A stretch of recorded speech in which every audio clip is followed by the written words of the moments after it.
Penguin Audio presents The 10 Commandments of Business Failure by Donald R. Keough. Read by George Guidall.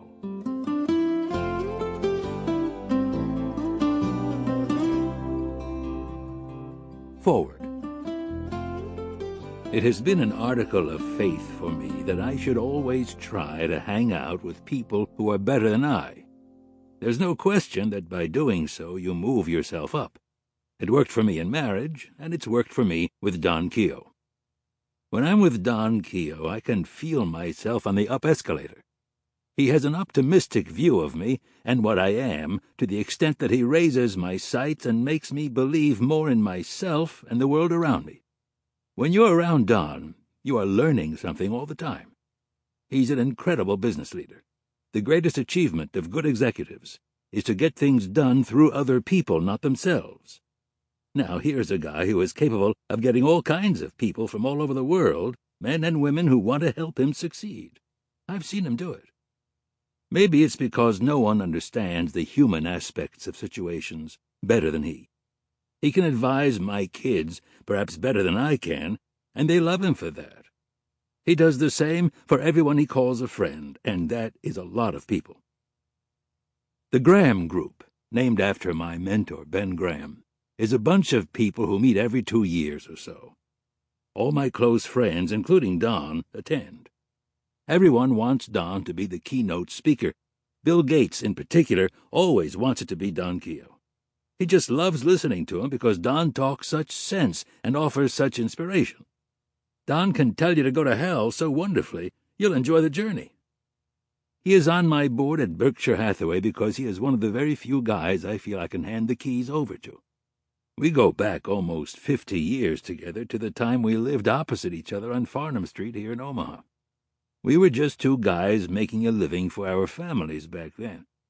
If we had told you that one of us would become president of the Coca-Cola Company and the other would become head of Berkshire Hathaway, I'm sure you would have said, I hope their parents have enough money to support these two. At one point I knocked on his door and asked him to invest $10,000 or so with me. He turned me down flat. I'd probably have turned me down too back then. Our families are great friends. The kids were always in and out of each other's houses. It was very tough on my kids when they had to move to Houston. There were a lot of tears that day when they moved away. It's interesting when you think of it. Don and I were living less than 100 yards away from where my future partner, Charlie Munger, had grown up. Don went to Houston and Atlanta. Charlie landed in Los Angeles. But we later reunited as close friends and business associates, all with a lot of Omaha still in us. Nowadays, of course, a lot of people say they're from Omaha for status reasons. After Don left Omaha, we kept in touch over the years. I'd meet him at the Alfalfa Club, or once we even met at the White House. Then he read an article in 1984 in which I praised Pepsi, preferably with a touch of cherry syrup in it. The next day, he sent me their new product, Cherry Coke, and invited me to taste test the nectar of the gods. After I drank it, I told him, forget about your testing. I don't know much about that stuff, but I do know this is a winner.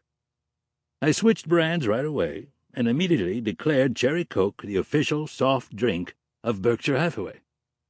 A few years later, I started buying Coke stock, but I didn't tell Don because I felt he might have to tell the company lawyer, and who knows where that would have led. I didn't want to put him in an awkward position. Anyway, he called and said, you wouldn't happen to be buying a share or two of Coke stock now, would you? I told him, it so happens that I am. At the time, we picked up 7.7% of the company. It was a straightforward decision, especially knowing that he was the president. I saw Coke in 1988 as a company that understood what it was doing and was doing the right thing and was obviously enormously valuable as a result. If you wanted to invent a human personification of the Coca-Cola Company, it would be Don Keough. He was and is Mr. Coke.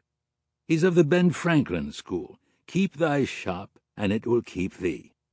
Basically, what he has always done is to do the right thing by Coca-Cola, and he believes that it will always do the right thing by him. Don's best ability is Sample complete. Ready to continue?